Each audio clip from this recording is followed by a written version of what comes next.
നമ്മുടെ കർത്താവായ യേശുക്രിസ്തുവിന്റെ നിശ്ചല നാമത്തിൽ നിങ്ങൾക്ക് വന്ദനം. ഞാൻ ഇന്ന് ഈ വീഡിയോയുമായിട്ട് വന്നത്,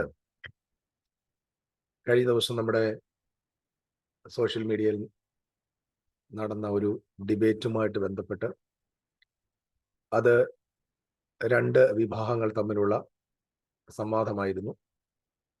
പെന്തക്കോസ്റ്റൽ ബ്രദറൻ ഭാവികാല അന്ത്യകാല ശാസ്ത്രത്തെ സംബന്ധിച്ച് ഡെനീഷ് സെബാസ്റ്റ്യൻ എന്ന ദൈവദാസനും പ്രിറ്ററിസ്റ്റ് സമൂഹത്തെ പ്രതിനിധീകരിച്ചു എന്ന് ഞാൻ പറയുന്നതിൽ ആ വിഭാഗത്തിന്റെ വോയിസ് ആയിട്ട് മോനച്ചാനുമായിരുന്നു ആ ഡിബേറ്റ് നടത്തിയത്. ഞാനതിന് ഈ അവതരണത്തെ സംബന്ധിച്ച് ചില വിശദീകരണങ്ങൾ എനിക്ക് ഒന്ന് സംസാരിക്കാമെന്നാണ് വിചാരിക്കുന്നത്. കാരണം Denish Sebastian brother Monachan pastor പറഞ്ഞ വേദപുസ്തകത്തിലെ വാക്യങ്ങളെ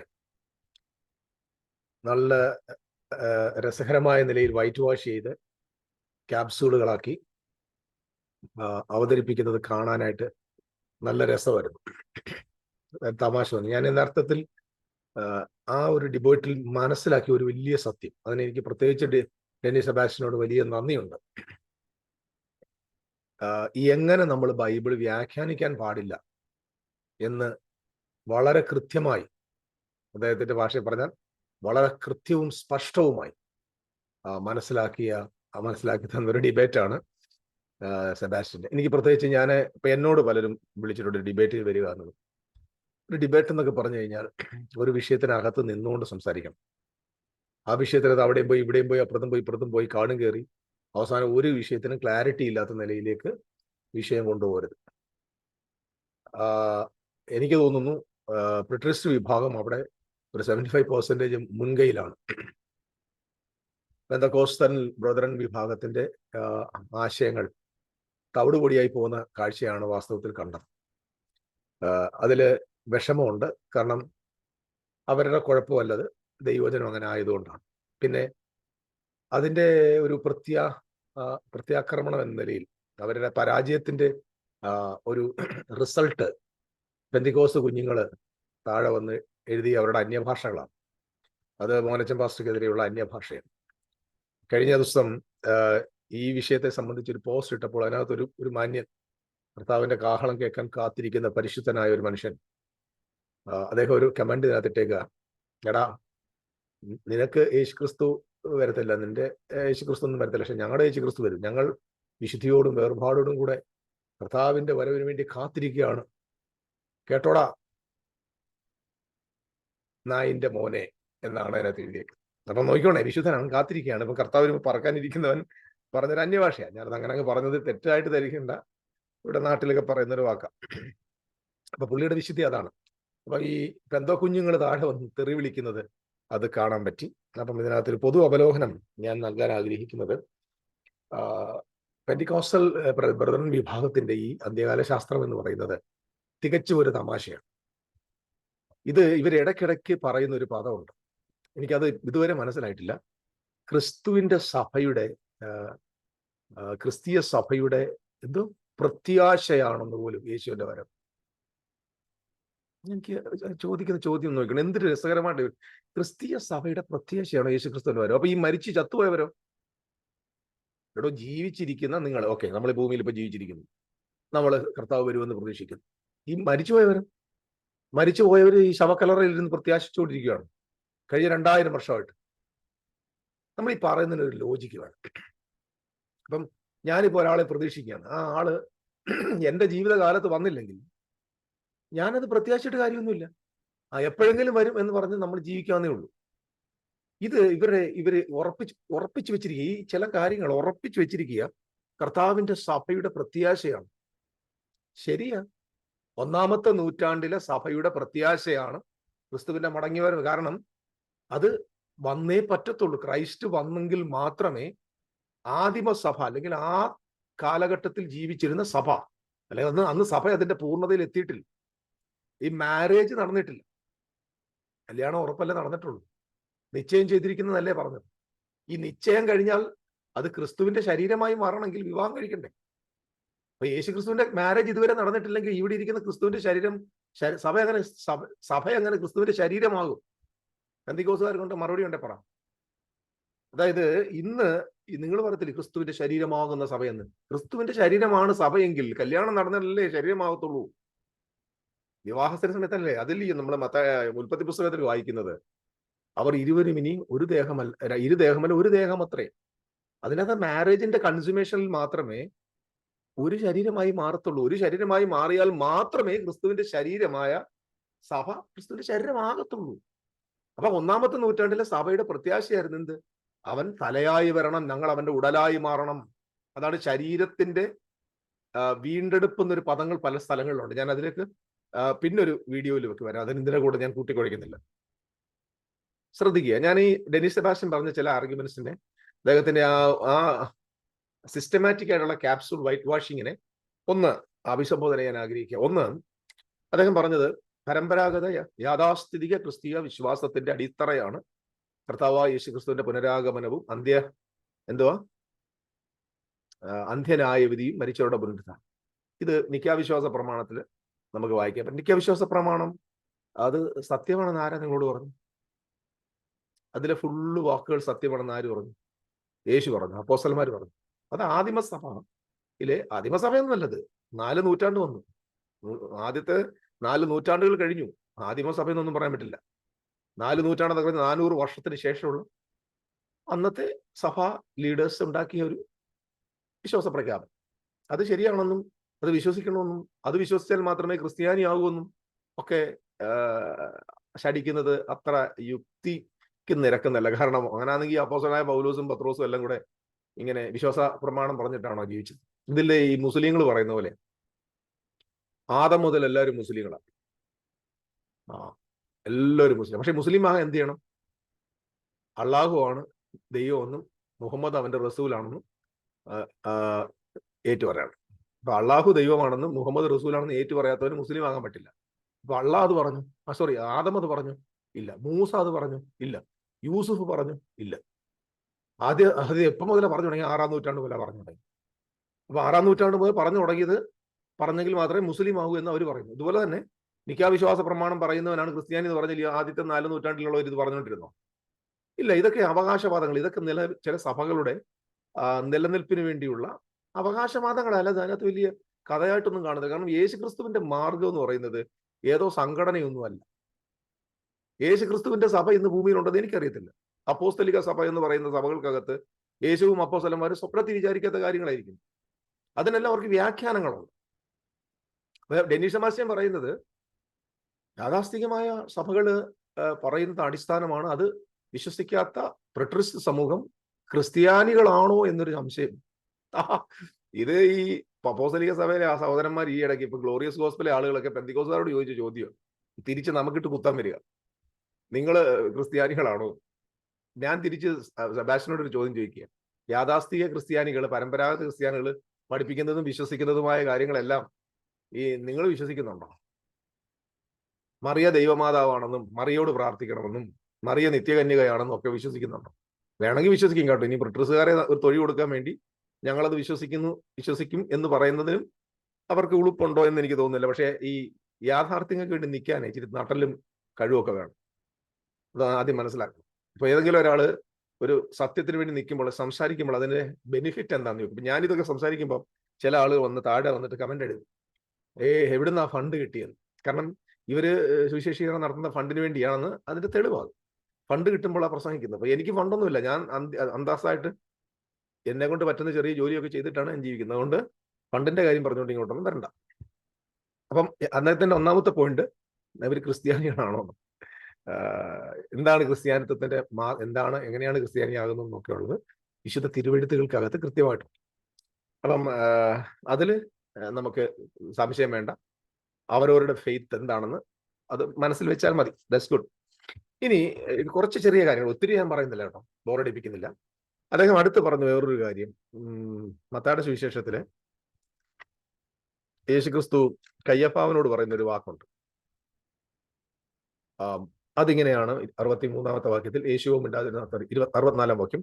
യേശുവിനോട് ഞാനാകുന്നു ഇനി സർവശക്തൻ അല്ല ഇനി മനുഷ്യപുത്രൻ ഇനി എന്നുള്ള വാക്കിന് ഹിയർ ആഫ്റ്റർ എന്നുള്ളതാണ് കേട്ടോ, ഇന്നു മുതൽ എന്നുള്ളതാണ്. ഓക്കെ, അത് തെറ്റൊന്നുമില്ല പുള്ളി പറഞ്ഞെങ്കിൽ ഇന്നു മുതൽ. അപ്പൊ പുള്ളിക്കാരൻ പറഞ്ഞൊരു കാര്യം, ഈ മനുഷ്യപുത്രന്റെ വരവെന്ന് പറഞ്ഞാൽ ഒന്നൊന്നര വരവുണ്ട്. അത് ഈ സാധാരണ ഞാൻ ഇന്ന് ആദ്യമായിട്ട് കേൾക്കുന്ന കേട്ടോ.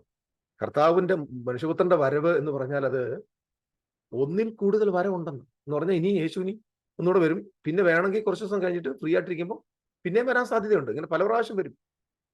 അതെനിക്ക് ഒരു പുതിയ അറിവായിരുന്നു. Very good Dinesh, I appreciate you. കാരണം അദ്ദേഹത്തിന് നിൽക്കാൻ പറ്റത്തില്ല. കാരണം മനുഷ്യപുത്രം വരുവോളം ഇസ്രായേൽ പട്ടണങ്ങളെ ചുറ്റി തീരുകയില്ല. ഇസ്രായേൽ പട്ടണം എന്ന് ഉദ്ദേശിക്കുന്നത് എന്താണ്? ആദ്യം മനസ്സിലാക്കി. ഇസ്രായേൽ പട്ടണം എന്ന് പറയാൻ, കാരണം ഇസ്രായേൽ നാടും യഹൂദിയ നാടും 2 ഗ്രൂപ്പായിട്ട് തിരിഞ്ഞിട്ടുണ്ട്. ഇസ്രായേൽ നാട്, യഹൂദ. കാരണം ഇസ്രായേൽ എന്ന് പറഞ്ഞാൽ 10 ഗോത്രങ്ങൾ. എഫ്രീമിന്റെ നേതൃത്വത്തിൽ ശലോമോന്റെ കാലത്തിന് ശേഷം നമ്മൾ I think it is first king chapter 12 അവിടെ പറഞ്ഞിരിക്കുന്ന ആ 12 പറഞ്ഞിരിക്കുന്നതായ വിഭജനം സംഭവിക്കുന്നുണ്ട്. യഹൂദ ഗോത്രവും ഇസ്രായേൽ ഗോത്രവും തമ്മിലുള്ള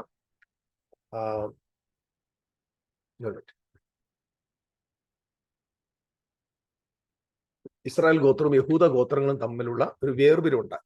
അപ്പൊ 10 ഗോത്രങ്ങൾ എഫ്രീമിന്റെ നേതൃത്വത്തിൽ നോർത്തേൺ, അതായത് ഇസ്രായേൽ ഗ്രഹമെന്നും, 2 ഗോത്രങ്ങൾ, അതായത് യഹൂദ ഗോത്രവും ബെന്യാമിൻ ഗോത്രവും യഹൂദ ഗ്രഹമെന്നുള്ള 2ആയിട്ട് തിരിഞ്ഞു. അപ്പൊ ഇസ്രായേൽ ഗോത്രങ്ങൾ 10 ഗോത്രങ്ങൾ ഇസ്രായേലിൽ മാത്രമല്ല താമസിക്കും. അവർ ലോകത്തിന്റെ പല രാജ്യങ്ങളിലേക്ക്, ദേശങ്ങളിലേക്ക്, അന്നുണ്ടായിരുന്ന അറിയപ്പെടുന്ന പല നാടുകളിലേക്ക് അവർ ചിതറിപ്പോയത്. അപ്പൊ ഇവർ ചിതറി പാർക്കുന്ന പട്ടണങ്ങൾ, ഇസ്രായേൽ ജനത പാർക്കുന്ന പട്ടണങ്ങളാണ്. ഈ പട്ടണങ്ങളിലെല്ലാം ദൈവത്തിന്റെ ദാസന്മാര് പോയി യഹൂദന്മാരോട് സുവിശേഷം പറഞ്ഞിട്ടുണ്ട്. അത് അദ്ദേഹം പറഞ്ഞ പോലെ 2 മാസം കൊണ്ട് 2 വർഷം കൊണ്ട് തീർക്കുന്ന ഒരു നടപടിയെ കുറിച്ചല്ല. അത് യേശു പറഞ്ഞത് ഞാൻ വരുവോളം ഇസ്രായേൽ പട്ടണങ്ങളെ ചുറ്റി. ഇസ്രായേൽ പട്ടണങ്ങൾ എന്ന് പറഞ്ഞാൽ ഞാൻ മനസ്സിലാക്കുന്ന ഇസ്രായേൽ ജനത പാർക്കുന്ന പട്ടണം എന്ന് ഞാൻ വിശ്വസിക്കുന്നു. അപ്പം ആ വരവെന്ന് പറഞ്ഞാൽ നിങ്ങൾ പോയിക്കോ ഞാൻ പുറകെ വരാമെന്നുള്ള അതല്ല അത്. അപ്പം അങ്ങനെ ആണെങ്കിൽ യേശു ക്രിസ്തുവിന്റെ അപ്പോസ്തലന്മാരെല്ലാം കൂടെ പോയി 2 വർഷം കഴിഞ്ഞപ്പോഴാണ് യേശു അവിടെ ചെന്നത്. നമ്മൾ ഈ ഒരു വാക്യം എടുക്കുമ്പോൾ നമ്മൾക്കുടെ ഇഷ്ടത്തിന് വേണ്ടി അങ്ങ് വ്യാഖ്യാനിക്കരുത്. കാരണം ഇത് ഒരു പ്രധാന കാര്യം, അതായത് കമ്മിങ് ഓഫ് ക്രൈസ്റ്റ് എന്ന് പറയുന്നത് നമ്മുടെ പുതിയ കണ്ടുപിടുത്തം. ഇപ്പൊ പുതിയ ക്രിസ്ത്യാനികള് എപ്പോഴും ശ്രദ്ധിച്ചാണ് ഇന്നത്തെ ഒരു വലിയ പ്രോബ്ലം ഉണ്ട്. അത് ക്രൈസ്തവ സഭയ്ക്ക് വന്ന ഏറ്റവും വലിയ കഷ്ടമാണ് എന്ന് പറയുമോ. 1-ാമത്തെ നൂറ്റാണ്ടിൽ ക്രിസ്തീയ സഭയുടെ അടിത്തറയാണ് അബ്രഹാമിന്റെ റൂട്ടാണ്. അബ്രഹാമിന്റെ റൂട്ടിൽ ആ ഒലിവ് മരത്തിന്റെ ആ ഒലിവ് മരത്തോട് ചേർത്താണ് മറ്റു ആളുകളെ ദൈവം എന്ത് ചെയ്യുക കൂട്ടിച്ചേർത്തത്. ഇതിന്റെ അടിത്തറ എന്ന് പറയുന്നത് ജൂയിഷ് റൂട്ടാണ്. പക്ഷെ ഇന്ന് നിങ്ങൾ കാണുന്ന ക്രിസ്തീയ സഭയ്ക്ക് ഒരു റൂട്ടും ഇല്ല. ആ റൂട്ട് എന്നേ എനിക്ക് തോന്നുന്നു 3-4 നൂറ്റാണ്ട് കഴിഞ്ഞപ്പോൾ തന്നെ അത് പൊളിച്ച് ദൂരെ കളഞ്ഞു. കാരണം ആദ്യ നൂറ്റാണ്ടിലെ സഭ അനുവർത്തിക്കാത്ത പല തോന്നിയവാസങ്ങളും പാഗൻ സിസ്റ്റങ്ങളും സഭയ്ക്കകത്ത് കൊണ്ടുവന്നപ്പോൾ അന്നത്തെ ജൂയിഷ് ക്രിസ്ത്യൻസ് ശക്തമായ നില എതിർത്തു. അതെന്തൊക്കെയാണെന്ന് ഞാൻ പറഞ്ഞത്. ഫോസിൽഡ് കസ്റ്റംസ് എന്ന് പറയുന്ന ഒരു പുസ്തകമാണ്. നിങ്ങൾക്ക് പറ്റുമെങ്കിൽ ഒന്ന് വായിച്ചു നോക്കിയാൽ മതി. നമ്മുടെ ഇന്നത്തെ ക്രൈസ്തവ സഭ എന്ന് പറയുന്നത് മ്യൂസിയമാണ്. കുറേ ഫോസിലുകൾ, പഴയ അപ്പുറത്തെ മതത്തിൽ നിന്നും ഇപ്പുറത്തെ മതത്തിൽ നിന്നും കടമെടുത്ത് ചപ്പും ചവറും ചേർന്ന ഒരു മ്യൂസിയമാണ് ഇന്നത്തെ അപ്പോസ്തലിക സഭ. എന്നോട് ദേഷ്യപ്പെടേണ്ട ആവശ്യമൊന്നുമില്ല. സത്യസന്ധമായി നല്ല മനസാക്ഷി നോക്കിയാൽ മതി. മ്യൂസിയമാണ്. അവിടുത്തെ എല്ലും കഷ്ണവും ഇവിടുത്തെ എല്ലും കഷ്ണവും എല്ലാം കാണാൻ പറ്റും. അപ്പൊ അതിനെ എതിർക്കാൻ യഹൂദന്മാരായിരുന്നു തയ്യാറായത്. അതുകൊണ്ട് അവസാനം അവരെ അടിച്ച് പുറത്താക്കി. അങ്ങനെ ഇപ്പൊ സഭ എന്ന് പറഞ്ഞാൽ ഇപ്പം സ്വർഗത്തിൽ നിന്ന് നൂല കെട്ടി ഇറക്കിയ എന്തോ ആണെന്നുള്ള ധാരണയാണ്. ക്രിസ്തീയ സഭയുടെ അടിത്തറ കിടക്കുന്നത് ഓൾഡ് ടെസ്റ്റമെന്റ്, ഓൾഡ് കവനന്റിലാണ്. ഓൾഡ് കവനന്റിന്റെ റൂട്ടിലാണ്. അത് അബ്രഹാമിൽ ആരംഭിച്ചത്. നമ്മൾ വിശ്വാസത്താൽ അബ്രഹാമിന്റെ പുത്രന്മാരാണ്. സോ ആ കവനന്റ് ആരംഭിച്ചത് അവിടെയാണ്. ആ കവനന്റിന്റെ പാർട്ടാണ് നമ്മൾ ഇന്ന് കാണുന്ന ക്രിസ്തുവിന്റെ സഭ. അതായത് ക്രിസ്തുവിന്റെ സഭ എന്ന് പറയുന്നത് വേറൊരു എൻറ്റിറ്റി അല്ല, വേറെ എന്തോ ഒരു സംഭവമല്ല. It's a part of God's plan. ഇത് നമ്മൾ മനസ്സിലാക്കണം. ഇതിന് എല്ലാം കൂടെ വിഭജിച്ച് തോന്നിയ പോലെ ആക്കിയത് കൊണ്ടാണ്. ഒപ്പം ഓരോരുത്തർക്കും ഓരോ സഭയാണ്. പെന്തക്കോസ്ത് സഭയുണ്ട്, ബ്രദറൻ സഭയുണ്ട്, ഇഷ്ടംപോലെ സഭകളുണ്ട്. ഓക്കെ, ഞാൻ അതിലേക്കും കൂടുതൽ വിശദീകരിക്കാൻ പോകുന്നില്ല. അപ്പം ഇദ്ദേഹം മനസ്സിലാക്കേണ്ടത് കർത്താവ് യേശുവിന് ഒരുപാട് വരവുണ്ട്. എന്റെ സഹോദരന്മാരെ, ഈ ക്രിസ്തുയേശുവിന്റെ വരവെന്ന വേർഡ് നിങ്ങൾ ആദ്യം മനസ്സിലാക്കണം. കർത്താവ് ഞാൻ വരുവോളം എന്ന് പറഞ്ഞു. അതുപോലെ തന്നെ ഒരു ദിവസം യേശു ക്രിസ്തുവിന്റെ ശിഷ്യന്മാരായ യോഹന്നാന്റെയും യാക്കോബിന്റെയും അമ്മ, സബദി മക്കളുടെ അമ്മ വന്നിട്ട് പറയുകയാണ്, നീ രാജത്വം പ്രാപിച്ച് വരുമ്പോ എന്റെ മകനെ ഒരുത്തിനെ വലത്ത് ഒരുത്തിനെ ഇടത്ത് വരുത്തണം. അത് ഒരു നല്ല പ്രാർത്ഥനയാണ്. അതിന്റെ മറുപടി നമ്മൾ അപ്പോസ്തല പ്രവൃത്തി കാണാൻ പറ്റും. ഞാൻ അവിടേക്ക് പോകുന്നില്ല, അത് നിങ്ങൾ കണ്ടുപിടിക്കും. യോഹന്നാൻ യാക്കോബും നീ വരുമ്പോൾ, അപ്പൊ അവർക്കറിയാം യേശുക്രിസ്തുവിന്റെ ഒരു വരവുണ്ട്. ഇത് ഞാൻ പറഞ്ഞ ശ്രദ്ധയോടെ കേൾക്കും. യേശുക്രിസ്തുവിന്റെ വരവ് അല്ലെങ്കിൽ parousia of Christ, that was the old covenant expectation. അതായത് യേശു ജനിക്കുന്നു എന്നതല്ല വിഷയം, യേശുവിന്റെ ജനനമല്ല അവരുടെ വിഷയം. അതുകൊണ്ടാണ് ഞാൻ എൻ്റെ മുമ്പുള്ള വീഡിയോയിൽ പറഞ്ഞിട്ടുണ്ട്, യേശുക്രിസ്തുവിന്റെ രണ്ടാമത്തെ അല്ലെങ്കിൽ പറോസ്യയുടെ മുന്നോടിയായിട്ടാണ് യോഹന്നാൻ സ്നാപകൻ വന്നത്. അതായത് ഇനി 2000 ഇനി നമ്മുടെ അച്ഛന്മാർ കാത്തിരിക്കുന്ന ഭാവി കാലത്ത് എന്നോ യേശുക്രിസ്തു വരാൻ പോകുന്നു എന്ന ആ വിഷയത്തിന്റെ അതിന്റെ മുന്നോടിയായിട്ട് 2000 ഇയേഴ്സിന് മുമ്പ് യഹൂദ മരുഭൂമി വന്ന് പ്രസംഗിച്ചു. യേശുക്രിസ്തുവിന്റെ വരവിന് മുന്നോടിയായിട്ട് ആര് വന്നു? യോഹന്നാൻ വന്നു. ഏത് വരവിന്? ജഡാവതാരത്തിന്റെ മുന്നോടി അല്ല. കാരണം യോഹന്നാൻ യേശുക്രിസ്തുവിനെ പരിചയപ്പെടുത്തിയത് കാൽവറി കുരിശിൽ മരിക്കാൻ പോകുന്നു എന്നല്ല. ഒരു വാക്കിൽ പറഞ്ഞത് ആ ലോകത്തിന്റെ പാപം ചുമക്കുന്ന ദൈവത്തിന്റെ കുഞ്ഞാടെന്ന് പറഞ്ഞു. അത് പറഞ്ഞു. പക്ഷെ ഏറ്റവും കൂടുതൽ യേശുക്രിസ്തുവിനെ കുറിച്ച് പറഞ്ഞത് അവന്റെ കയ്യിൽ വീശുമുറമുണ്ട്, അവൻ പരിശുദ്ധാത്മാവിൽ സ്നാനം കഴിപ്പിക്കും, തീയിൽ സ്നാനം കഴിപ്പിക്കും, അവൻ കെടാത്ത തീയിലേക്ക് ചില പതിരുകളെ ഇട്ട് കത്തിക്കും, വൃക്ഷത്തിന്റെ ചുവട്ടിൽ കോടാലി വെച്ചിട്ടുണ്ട്. വരുവാനുള്ള കോപം എന്ന വിഷയം ഓർമ്മപ്പെടുത്തി പരീശന്മാരോട് മനസ്സാന്തരപ്പെടുവാൻ ആവശ്യപ്പെടുന്നു. ഈ വരുവാനുള്ള കോപം ഏതാണ്? That is the coming of Christ. ഞാൻ ചോദിക്കുന്ന ഒരു ചോദ്യം, വരുവാനുള്ള കോപത്തിൽ നിന്ന് തെറ്റിയൊഴിവാൻ നിങ്ങളെ ഉപദേശിച്ചത് ആര് എന്ന് യോഹന്നാൻ യഹൂദിയ മരുഭൂമിയിൽ നിന്ന് പ്രസംഗിക്കുക, അല്ലെങ്കിൽ യോർദാന്റെ കരയിൽ നിന്ന് പ്രസംഗിക്കുക. അപ്പൊ അത് കേട്ടിട്ട് ഏത് വരുവാനുള്ള കോപത്തിൽ നിന്ന് രക്ഷപ്പെടാൻ വേണ്ടിയാണ് അന്നത്തെ ആളുകൾ സ്നാനമേറ്റത്? നമ്മുടെ ഇനി നാളെ ഈ വരാൻ പോകുന്ന യേശുക്രിസ്തുവിന്റെ ആ കുഞ്ഞാടിന്റെ കോപത്തെയാണ്. നിങ്ങൾക്കറിയുമോ, ഒരു യുക്തിയില്ലാത്ത വെറും കെട്ടുകഥകളും അന്ധവിശ്വാസങ്ങളുമാണ്. അതുകൊണ്ടാണ് ഈ അന്ത്യകാല ശാസ്ത്രം ഉണ്ടാക്കിയത്. തലയിൽ അല്പമെങ്കിലും തലച്ചോറുള്ളവന് ഈ സൂത്രം വിശ്വസിക്കാൻ പറ്റില്ല. ഇത് വിശ്വസിക്കാം, തലയിൽ ചാണകമുള്ളവർക്ക് വിശ്വസിക്കാൻ പറ്റും. യേശുക്രിസ്തുവിന്റെ മടങ്ങിവരവെന്ന് പറയുന്ന വിഷയം ഞാൻ പറഞ്ഞല്ലോ, 1-ാമത്തെ നൂറ്റാണ്ടിൽ യഹൂദന്മാരുടെ തന്നെ പ്രത്യാശയാണ്, സഭയുടെ അല്ല പ്രത്യാശ. ആദ്യം മനസ്സിലാക്കി. സഭ ഉണ്ടാവുന്നതിന് മുമ്പ്, സഭ ആരംഭിക്കുന്നതിന് മുമ്പ് യഹൂദന്മാരായ ആളുകൾ വിശ്വസിച്ചിരുന്നു, നീ വരുമ്പോ എന്റെ മകനെ ഒരുത്തിനെ ഇടത്തും ഒരുത്തിനെ വലത്തും ഇരുത്തണം.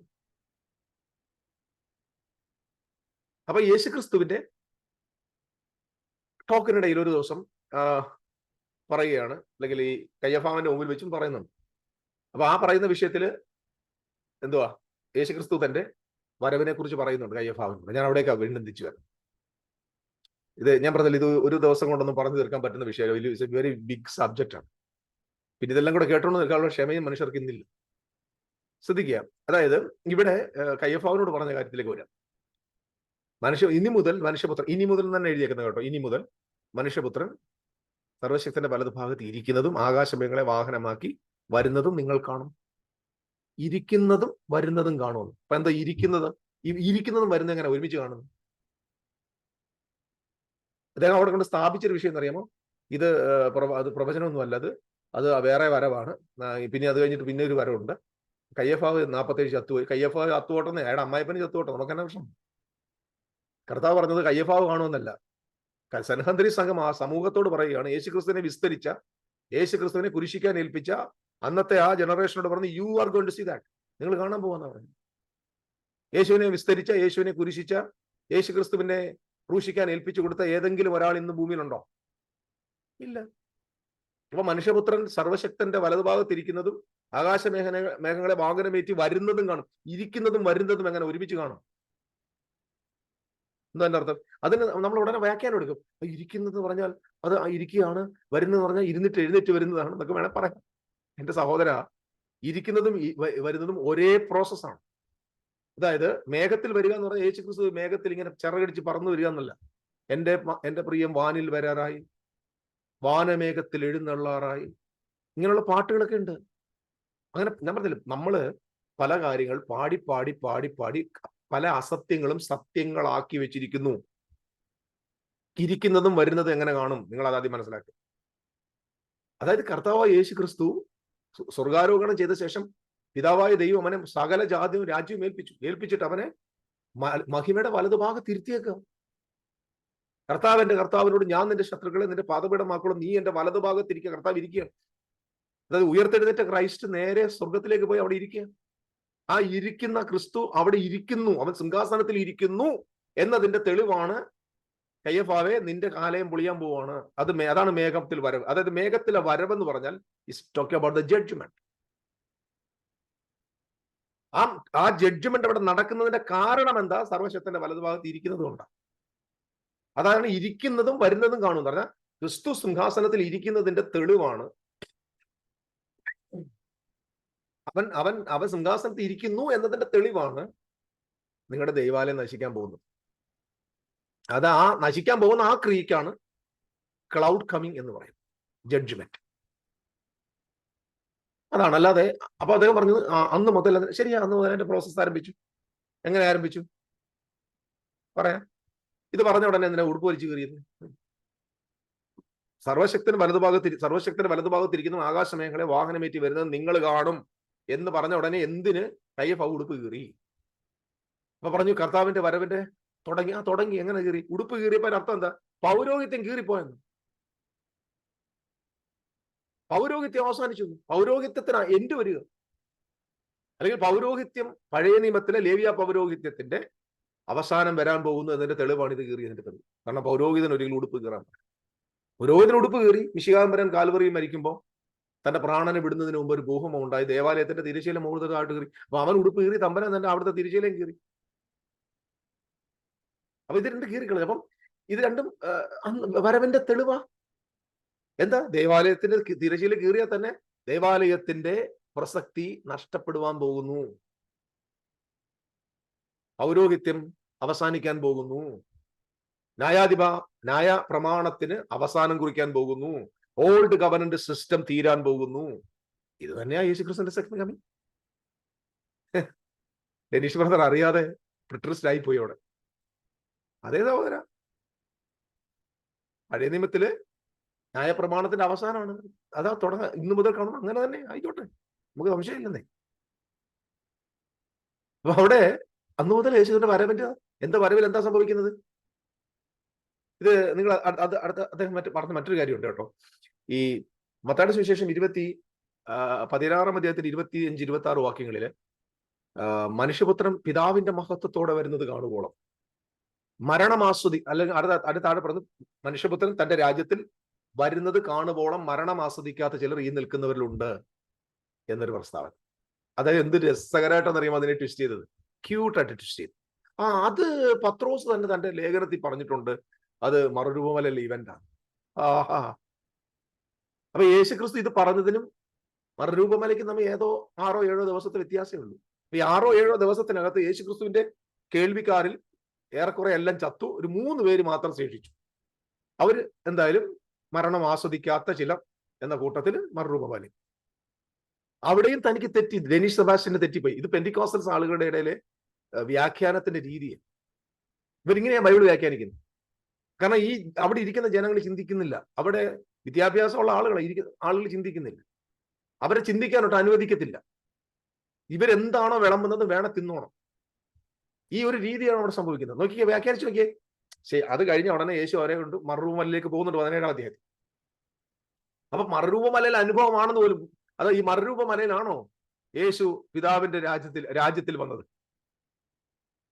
സഹോദര, മറുരൂപമലയിൽ എന്താ സംഭവിച്ചത്? ആദ്യം പഠി.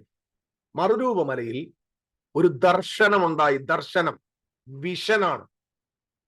കർത്താവ് തിരസ്കരിക്കപ്പെട്ടു, അത് സത്യം. പക്ഷെ അവിടെ ഇരുന്ന അപ്പോസ്തലന്മാർക്ക് ഒരു ദർശനം ഉണ്ടാവുക. അപ്പോസ്തലന്മാർ ദർശിക്കുകയാണ്. എന്താ ദർശനം? യേശു ക്രിസ്തു തേജസ്കരിക്കപ്പെട്ടിരിക്കുന്നു. ഏലിയാവും, നിങ്ങൾ അവിടെ നോക്കിയാൽ മതി, താഴോട്ട് യേശു ക്രിസ്തു ഇറങ്ങി വരുമ്പോൾ പറയുന്നുണ്ട്, ഈ ദർശനത്തെ കുറിച്ച് ആരോടും പറയരുത്. അത് ദർശനമാണ്. അവിടെ ഒരു ഇവന്റ് നടന്ന പോലെ അല്ല. കർത്താവായ യേശു ക്രിസ്തു തേജസ്കരിക്കപ്പെട്ടു നിൽക്കുന്നതും ഏലിയാവും മോശയും പ്രത്യക്ഷപ്പെടുന്നതും മഹാപ്രഭ വെളിപ്പെടുന്നു ഒക്കെ കാണുന്നു. അപ്പോൾ 3 കുടിലുണ്ടാക്കാൻ നമ്മുടെ പത്രോസ് ആവശ്യപ്പെടുന്നു. സ്വർഗത്തിൽ നിന്ന് ശബ്ദം ഉണ്ടാകുന്നു, ഇവൻ എന്റെ പ്രിയപുത്രൻ, ഇവനെ ഞാൻ പ്രസാദിച്ചിരിക്കുന്നു ശബ്ദം ഉണ്ടാകുന്നു. അതുണ്ടായ മാത്രയിൽ എലിയാവും മോശയും അപ്രത്യക്ഷമാവും. ഇതായിരുന്നു മർറൂമ മലയിൽ സംഭവിച്ചത്. അല്ലാതെ മർറൂമ മലയില് രാജ്യത്വത്തിൽ വരുന്നൊന്നുമില്ല. യേശു അവിടെ ഉദ്ദേശിച്ച അതുമല്ല. അത് എന്ത് നിനക്കറിയുമോ, നമുക്ക് ഒരു ഡോക്ടറിൻ ഉള്ളത് കൊണ്ട് അതിനെ സ്ഥാപിക്കാൻ വിശുദ്ധ ബൈബിളിലെ ഏറ്റവും ഘനമേറിയതിനെയും നിസാരവൽക്കരിക്കാൻ ഒരു മടിയില്ലാത്ത സമൂഹമായിട്ട് ഈ സമൂഹം മാറി എന്നതിന്റെ പ്രത്യക്ഷമായ തെളിവാണ് ഡെനീഷ് സെബാസ്റ്റ്യൻ ആ വേർഡുകളെ വളരെ നിസാരവൽക്കരിച്ചത്.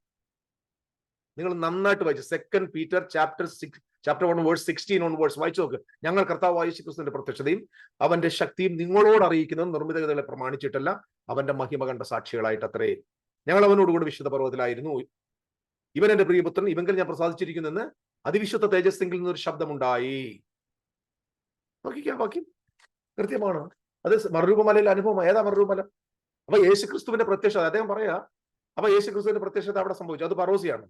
അതെ, അത് പറോസിയ. വരാൻ പോകുന്ന യേശുക്രിസ്തുവിന്റെ വരവിന്റെ ദർശനമാണ് കണ്ടത്. ഈ ദർശനം എന്തിനുള്ളത്? വിഷൻ എന്തിനുള്ളതാ? സ്വപ്നം എന്തിനുള്ളതാ? സംഭവിക്കാൻ പോകുന്ന വിഷയത്തിന്റെ മുൻപേ ദൈവം അറിയിക്കുന്നതാണ് ദർശനം. അപ്പം ജോസഫ് ദർശനം കണ്ടു. സൂര്യനും ചന്ദ്രന്റെ 12 ദർശനം തന്നെ നമസ്കരിക്കുന്നു. ദർശനം അത് സംഭവിച്ചത് പിന്നെയാണ്. അപ്പൊ എന്തോ സംഭവിക്കാൻ പോകുന്ന ഒരു വിഷയത്തിന്റെ ദർശനമാണ് മറുരൂപമല. ആ മറുരൂപമല ദർശനം എന്താണ്? യേശു ക്രിസ്തുവിന്റെ പറോസിയാണ് ദർശനം. പറോസിയിൽ എങ്ങനെ ദർശനം സംഭവിച്ചത്? യേശു തേജസ്കരിക്കപ്പെട്ട ക്രിസ്തു വെളിപ്പെട്ടു. തേജസ്സിൽ വെളിപ്പെടുന്ന ക്രിസ്തു. അതുവരെ മനുഷ്യപുത്രനെ അവർ കണ്ടിട്ടുള്ളൂ. പിതാവിന്റെ മഹത്വത്തിൽ തേജസ്സോടെ നിൽക്കുന്ന ക്രിസ്തുവാണ് വെളിപ്പ്. അതാണ് യേശുവിന്റെ പറോസിയ. അപ്പോൾ ആരൊക്കെ അവിടെ പ്രത്യക്ഷപ്പെടുന്നു? ഏലിയാവും മോശയുമുണ്ട്, ന്യായപ്രമാണവും പ്രവാചകന്മാരുമുണ്ട്. യേശു തന്റെ പുത്രത്വത്തിൽ, ഇവൻ എന്റെ പ്രിയപുത്രൻ, ഇവങ്കൽ ഞാൻ പ്രസാദിച്ചിരിക്കുന്നു, ഇവന് ചെവി കൊടുപ്പിൻ എന്ന പുതുനിയമത്തിന്റെ പുത്രത്വത്തിന്റെ പ്രഖ്യാപനം ഉണ്ടായപ്പോ മോശയും ഏലിയാവും അപ്രത്യക്ഷരായിപ്പോയി. ഇതല്ലേ കർത്താവ് യേശുവിന്റെ പറോസിയിൽ സംഭവിച്ചത്? ആകാശവും ഭൂമി ഒഴിഞ്ഞു പോകുന്നത് വരെ ന്യായപ്രമാണത്തിന്റെ വള്ളിയെങ്കിലും പുള്ളിയെങ്കിലും നീങ്ങിപ്പോകത്തില്ല. ഇതിനെക്കുറിച്ചൊക്കെ ഡെനീഷ് സെബാസ്റ്റ്യൻ കിടന്ന് ഊരുണ്ട് ന്യായപ്രമാണം ഇപ്പൊ നമ്മുടെ വീട്ടിൽ, നമ്മുടെ അയലോക്കത്ത് തന്നെ താമസിക്കുന്നു എന്ന് നിലയിലാക്കി തീർത്തു. ന്യായപ്രമാണം നീങ്ങിപ്പോയി. ന്യായപ്രമാണത്തിന്റെ അവസാനം, ന്യായപ്രമാണത്തിന്റെ എന്തെന്ന് പല സ്ഥലങ്ങളിൽ എഴുതിയിട്ട് ഇന്ന് ന്യായപ്രമാണത്തിന് പ്രസക്തി ഉണ്ട്. അതിന്റെ വള്ളിയും പുള്ളിയും, ഈ ഭൂമിയും നമ്മൾ ഈ കാണുന്ന ഭൂമിയും ആകാശവും പോകുന്നതുവരെ ഉണ്ടാകും എന്ന് സ്ഥാപിക്കുന്ന സഹോദരന്മാരെ, നിങ്ങൾ കടുത്ത വഞ്ചനയിലാണ്. നിങ്ങൾ ജനത്തെ വളരെ ബുദ്ധിപരമായി കബളിപ്പിക്കുക.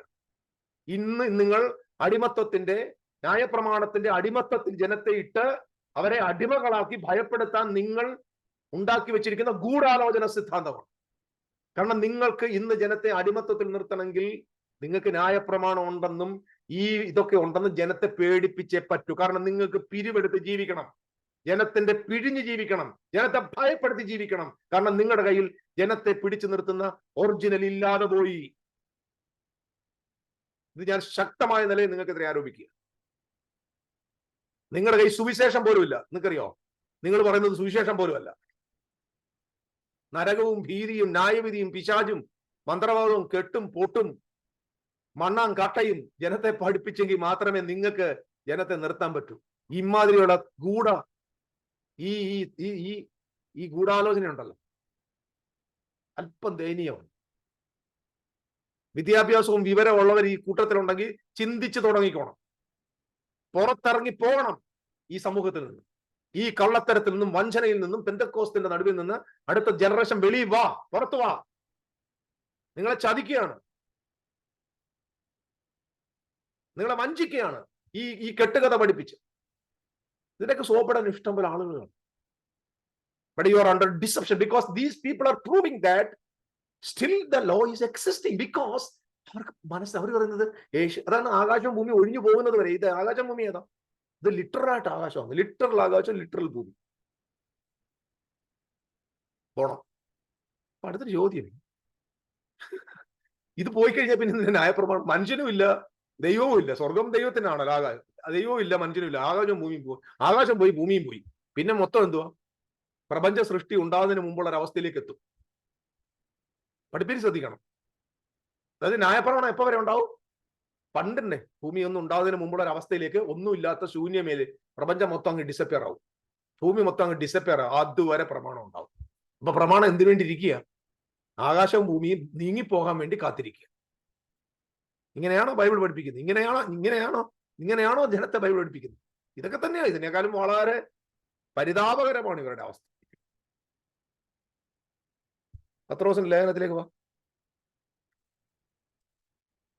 സിമ്പിളായിട്ട് വായിച്ചു. ഞങ്ങൾ കർത്താവിന്റെ പ്രത്യക്ഷ അറിയിച്ചത് വിശുദ്ധ പർവ്വതത്തിൽ ഇരിക്കുമ്പോൾ ശബ്ദം കേട്ടതൊക്കെ ഞാൻ പറഞ്ഞു. 19 വാക്യം, പ്രവാചക വാക്യവും അധികം സ്ഥിരമായിട്ട് നമുക്കുണ്ട്. അത് പ്രവാചകം എന്ന് പറഞ്ഞാൽ പല പ്രവചനങ്ങളിലൂടെ ഇതിനെ സംബന്ധിച്ച വാക്യങ്ങൾ അധികം സ്ഥിരമായി നമുക്കുണ്ട്. നേരം വെളുക്കുകയും നേരം വെളുക്കുന്നു. ഒരു അതായത് അപ്പം എന്റെ അർത്ഥം എന്താ? ഒരു കർത്താവ് പറഞ്ഞു ആർക്കും പ്രവർത്തിച്ചു കൂടാത്ത രാത്രി വരുന്നുണ്ട്. അപ്പൊ രാത്രി കഴിഞ്ഞാൽ എന്തുണ്ടാവും? ഒരു പ്രഭാതം ഉണ്ടാവും. നേരം വെളുക്കാൻ പോകുന്നു എന്ന് പറഞ്ഞാൽ ആ കാലഘട്ടം ഒരു ഇരുളിന്റെ കാലഘട്ടമാണ്. ആ ഇരുൾ മാറിയിട്ട് എന്ത് വരാൻ പോകുന്നു? നേരം വെളുക്കാൻ പോകുന്നു. എന്നിട്ട് എന്താ? നേരം വെളുക്കുകയും നിങ്ങളുടെ ഹൃദയങ്ങളിൽ ഉദയ നക്ഷത്രം ഉദിക്കുകയും ചെയ്യണം. ഈ ഉദയ നക്ഷത്രം എവിടെ ഉദിക്കുമെന്ന?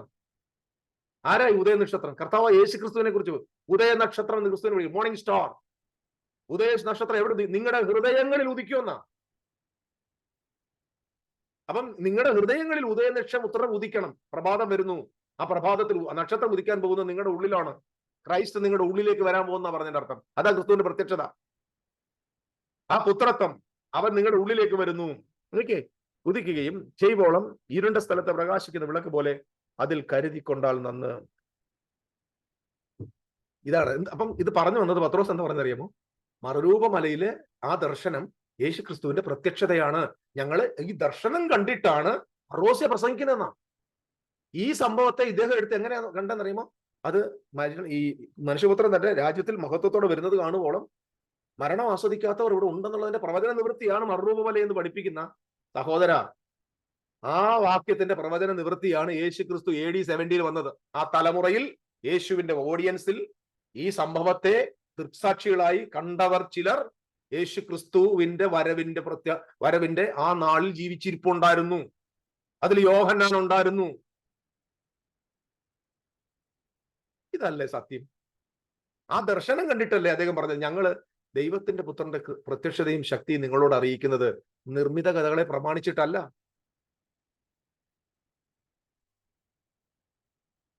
അപ്പൊ അത് അങ്ങനെ പോയി. ഇനി അടുത്തത് അദ്ദേഹം പറഞ്ഞ വേറൊരു കാര്യമുണ്ട്. ക്രിസ്തീയ സഭയ്ക്ക് സ്തോത്രം, ദേവാലയത്തിന് ഒരു പ്രസക്തിയുമില്ല എന്ന് പറഞ്ഞാൽ യെരൂശലേം ദേവാലയത്തിന് ഒരു പ്രസക്തിയില്ല. ഇന്നില്ല, അന്നുണ്ടായിരുന്നു.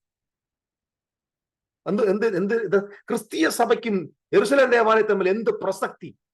വളരെ കൂളായിട്ട്. കാരണം ആ ഇവന്റ് ക്രിസ്തുവിന്റെ മടങ്ങി വരവാണ് എന്ന് സ്ഥാപിക്കാൻ ഇവിടെ പ്രിട്രിസ്റ്റ് ആളുകൾ ഉള്ളത് കൊണ്ട് ഇനി ആകെയുള്ള ഒറ്റ വഴി അപ്പനില്ലെന്നങ്ങ് പറയാം. ആ നല്ലത്. ദേവാലയത്തിന് പ്രസക്തിയില്ല.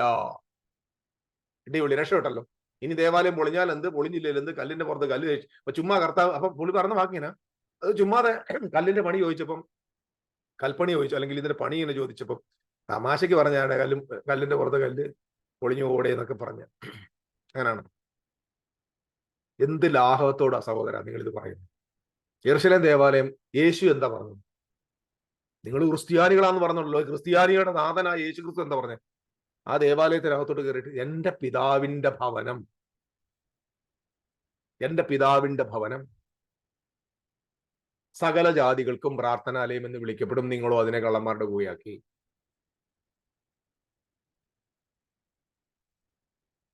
വാണിഭശാലയാക്കി.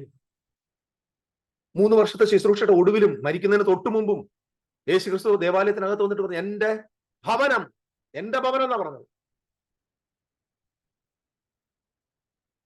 ആദ്യം എന്റെ പിതാവിന്റെ ഭവനം എന്ന് പറഞ്ഞു, എന്റെ ഭവനം എന്ന് പറഞ്ഞു. കാരണം ഞാനും പിതാവ് ഒന്നാണെന്ന് യേശു പഠിപ്പിക്കുകയും ചെയ്തു. പ്രസക്തി ഇല്ലല്ലേ ദേവാലയത്തിന്?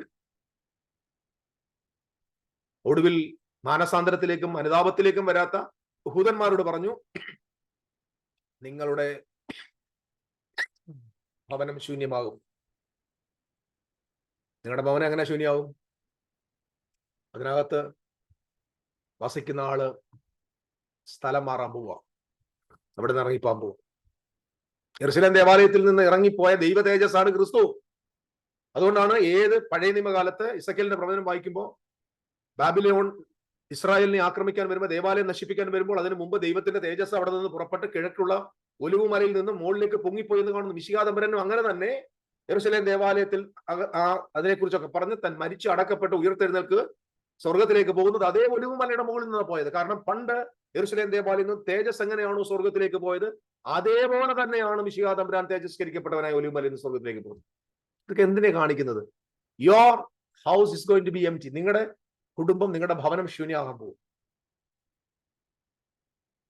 യെരൂശലേം ദേവാലയത്തിന് പ്രസക്തി ഇല്ലെന്നില്ലേ? ഈ മാളിക മുറിക്കകത്ത് ആണെന്ന് പറഞ്ഞ് പഠിപ്പിച്ച് ജനത്തെ കളിപ്പിക്കുക. മാളിക മുറി പെന്തക്കോസ്തി വന്നെന്ന് ഇന്നും പഠിപ്പിച്ചു വെച്ചിരിക്കുക. ഇവര് ഈ ജനം വിശ്വസിക്കാത്ത ജനം, ഒരു സത്യം വിശ്വസിക്കുന്നില്ല ഇവർ. ഞാനൊക്കെ എത്ര കൃത്യമായിട്ട് പല കാര്യമായിട്ട് നമ്മൾ പറയുന്നുണ്ട്. ഇന്നും പാടും മാളിക മുറിയിൽ അതിനെ കുറെ സപ്പോർട്ട് ചെയ്യാൻ കുറച്ച് അച്ചാച്ചന്മാരുണ്ട്. ബൈബിൾ എഴുതി വെച്ചേക്കുന്നത് ആദ്യത്തെ പെന്തിക്കോസ് നടന്നത് യെരൂശലേം ദേവാലയത്തിനകത്താണ്, മാളിക മുറിയിലൊന്നുമല്ല. മാളിക മുറി വേറെ എന്തെങ്കിലും വെള്ളവടി പാർട്ടി ആയിരിക്കും നടന്നത്, എനിക്കറിയത്തില്ല. ബൈബിളില് എഴുതിയിരിക്കുന്നത് പെന്തക്കോസ്തില് നടന്നത് യെരൂശലേം ദേവാലയത്തിനകത്ത്. കാരണം ലൂക്കോസ് അവർ എഴുതിയേക്കുന്നത് പെന്തക്കോസിനെ കുറിച്ച്. ലൂക്കോസ് തന്റെ സുവിശേഷത്തിൽ 24-ാം അധ്യായത്തിന്റെ സമാപന വാക്യത്തിൽ പറഞ്ഞു, അവർ ഒലിവുമലയിൽ നിന്ന് നേരെ പുറപ്പെട്ടു, കർത്താവ് അവരോട് പറഞ്ഞതുപോലെ എല്ലാ ദിവസവും ദൈവാലയത്തിൽ വന്ന് ദൈവത്തെ വാഴ്ത്തി. എല്ലാ ദിവസവും ദൈവാലയത്തിൽ നിന്ന് വാഴ്ത്താൻ 10 ദിവസമേ ഉള്ളൂ.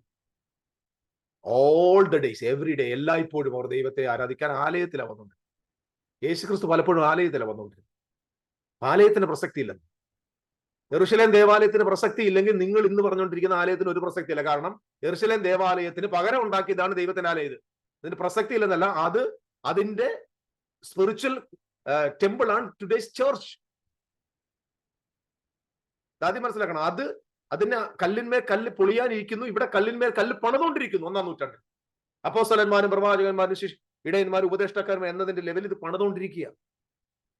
അപ്പൊ ഇവിടെ ഒരു ദേവാലയം പണിതു വരുന്നു, അവിടെ ഒരു ദേവാലയം പൊളിക്കാനിരിക്കുന്നു. അതുകൊണ്ടാണ് പൗലോസ് പറഞ്ഞിരിക്കുന്നത്, പഴകിയതും ജീർണിച്ചതുമായത് നീങ്ങിപ്പോകാൻ സമയം വന്നിരിക്കുന്നു. It's going to be destroyed. നമുക്ക് നമ്മുടെ കാര്യങ്ങൾ സ്ഥാപിക്കാൻ നമുക്ക് ആരെ വേണേലും, നാട്ടിൽ പറയുന്നത് തല മറന്ന് എണ്ണ തേക്കരുത്.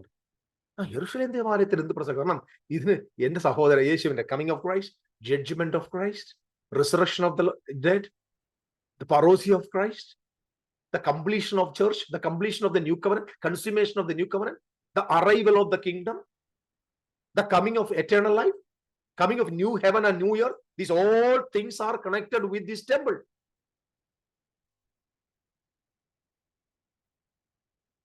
അതൊരു കൊച്ചു ചോദ്യം. ഈ കാഹളധ്വനി പെരുന്നാൾ എവിടെ നടക്കണം? നിങ്ങളുടെ പെയ്ത്തോമി നടക്കും. ഈ കാഹളധ്വനി പെരുന്നാളും മഹാപാപ പരിഹാര ദിവസവും കൂടാര പെരുന്നാളും പെന്തക്കോസ്തിന് ശേഷം നടക്കേണ്ട പെരുന്നാളാണ്. അതാണ് ഈ അത്തി തളിർക്കുക എന്ന് പറഞ്ഞാൽ, അത് സ്പ്രിംഗ് ഫീസ്റ്റ് ആണ്. സ്പ്രിംഗ് ഫീസ്റ്റ് ആണ്. 3 ഫീസ്റ്റ് ഉണ്ട്. അത് നടക്കണം. ദേവാലയം വേണം. ആ ദേവാലയത്തിനകത്ത് under the priesthood of Levitical പ്രീസ്റ്റ്ഹുഡിന്റെ കീഴിൽ, ന്യായപ്രമാണത്തിന് കീഴിൽ, these 3 feast has to be fulfilled. It was fulfilled on the same date on AD 70. അറിഞ്ഞില്ലേ? അതായത് ആ കാഹളധ്വനി പെരുന്നാൾ എന്ന് പറഞ്ഞാൽ, അല്ല ഈ 21-ാം നൂറ്റാണ്ട് ജീവിച്ചിരിക്കുന്ന ഇവിടുത്തെ ക്രിസ്ത്യാനിക്കും കാഹളവുമായിട്ട് എന്തോന്ന് ബന്ധം? AD 70 is fulfilled. ഞങ്ങളെ ദുരുപദേശകൻ, അന്തിക്രിസ്തു, പിശാച്, നരകത്തിൽ എന്തോന്ന് പറഞ്ഞാലും നിങ്ങൾ തോറ്റതിന്റെ തെളിവായിരുന്നു. കാരണം നിങ്ങൾക്ക് പുസ്തകത്തിൽ വെച്ച് തെളിയിക്കാൻ ഒരാൾക്കും പറ്റില്ല.